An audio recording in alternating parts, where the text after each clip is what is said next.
Hey there, and welcome back to Owl Dragon Adventures. We are back here in my game room. I'm Scott Kegler, And I'm Rob McPherson.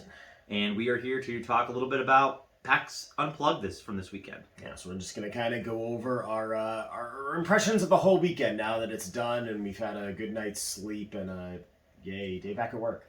Yeah, and our wallets have had a chance to recover or breathe for a little bit. Yeah. As you can see, it was a weekend fruitful weekend. I was going to say it was a weekend of restraint. It was a weekend of a frugal.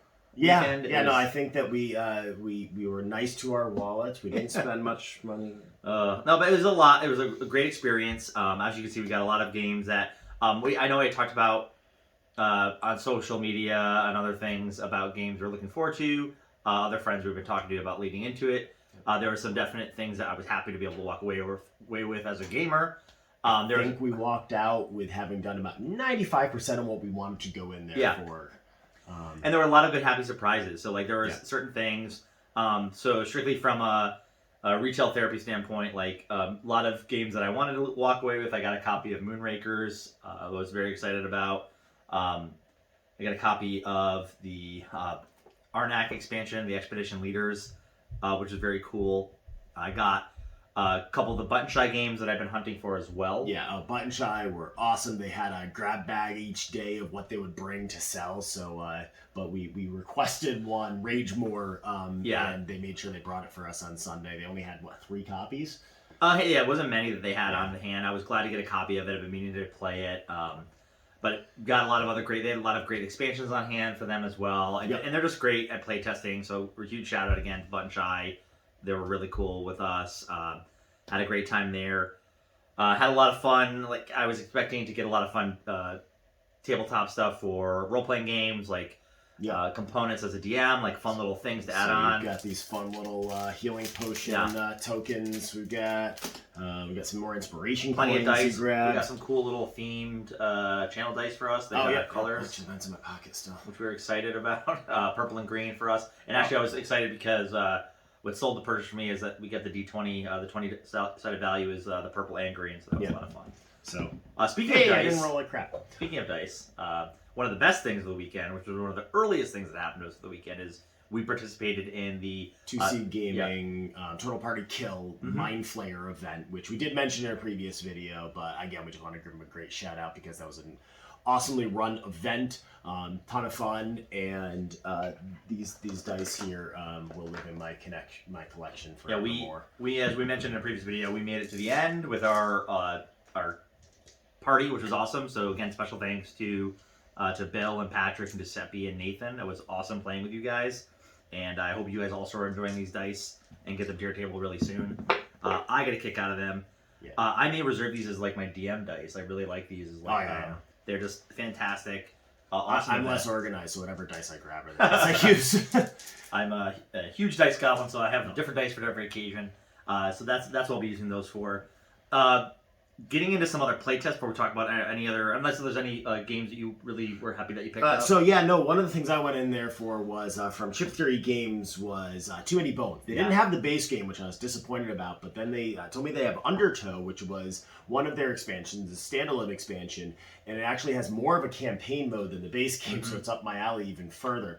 So I picked that one up. Really excited to pull this 30-pound game out onto the table and play it. All the weight is in the beautiful resin tokens. They've got neoprene mats with cutout. I'm so excited to break that out and play it. That'll happen probably tomorrow night.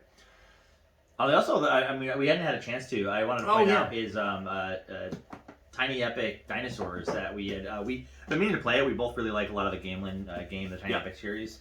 This was kind of an impulse buy at the last minute from a booth. Picked it up, and we immediately broke it out and started playing it with our friend Mike. And, it was fantastic. It was awesome.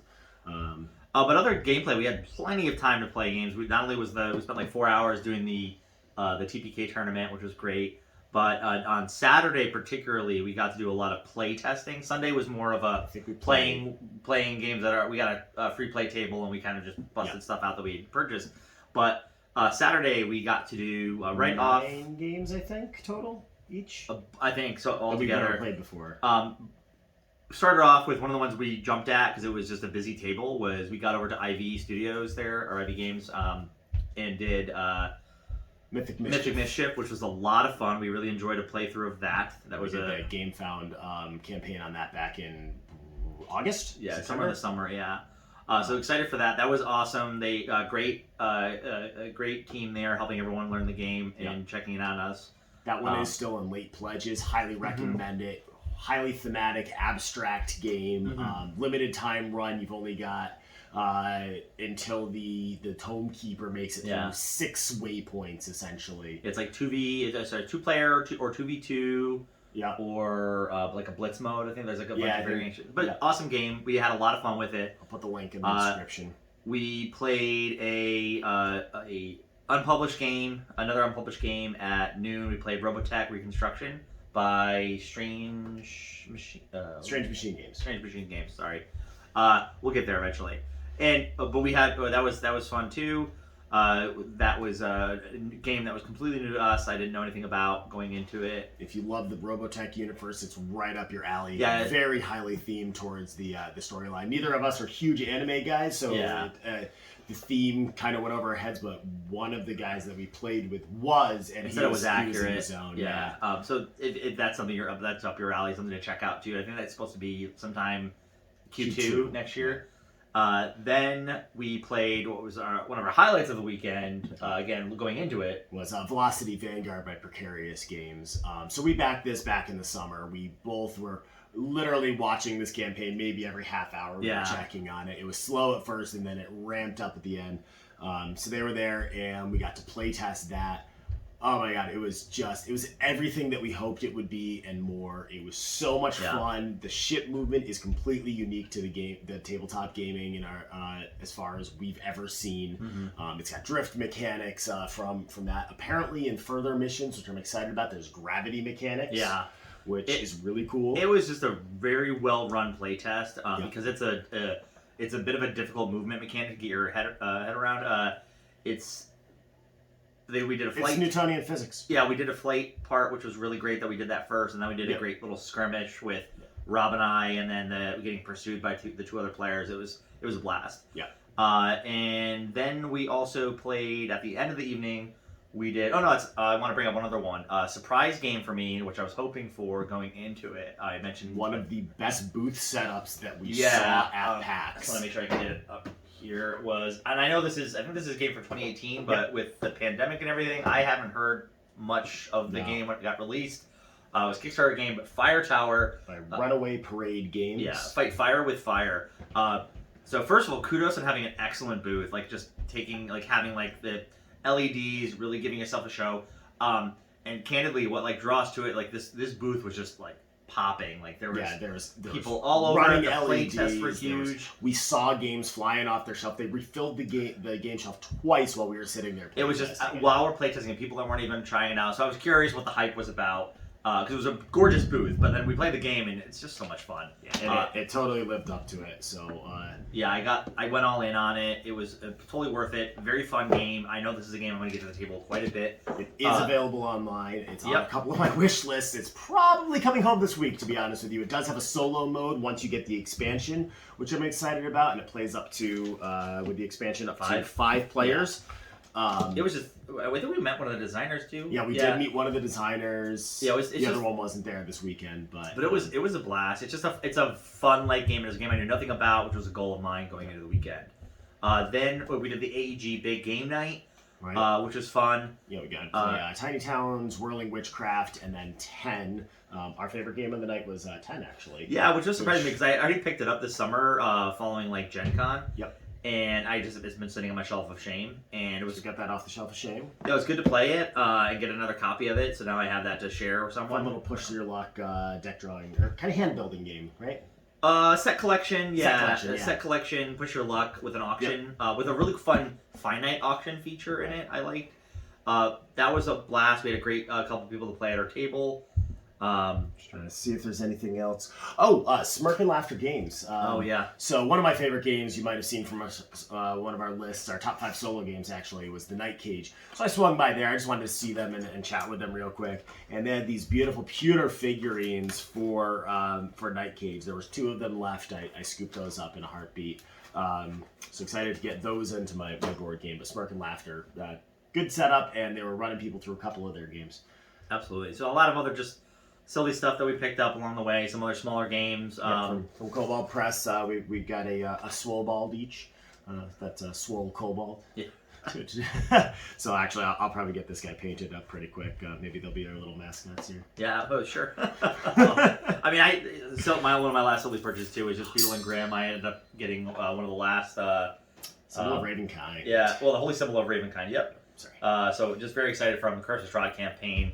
I have a couple friends that are very excited to see that. Thank you, Matthew Lillard, for spending a whole bunch of my money on your company. Yeah. Well, fortunately, I was smart enough, and I do apologize for your company, but for my wallet, I made sure that I visited it last. So it would have been difficult. So it was a small little thing I grabbed there. Yeah, they have all that stuff available on their website. Oh, yeah. They've got 2 things coming up that I just want to mention really quick. One, they're doing a silver edition of Fizban's Treasury of Dragons, which I'm totally grabbing because dragons are really my thing, clearly. But then, if you're a Magic the Gathering fan, they haven't been able to release much yet because they're under an NDA, but they are doing a silver edition of a Magic the Gathering set. So keep your eye on their page for that. Yeah. Other than that, I mean, lots of dice, lots of fun stuff. Had a great weekend, played a lot of games. It was... I didn't realize my voice was tired until I started doing this video.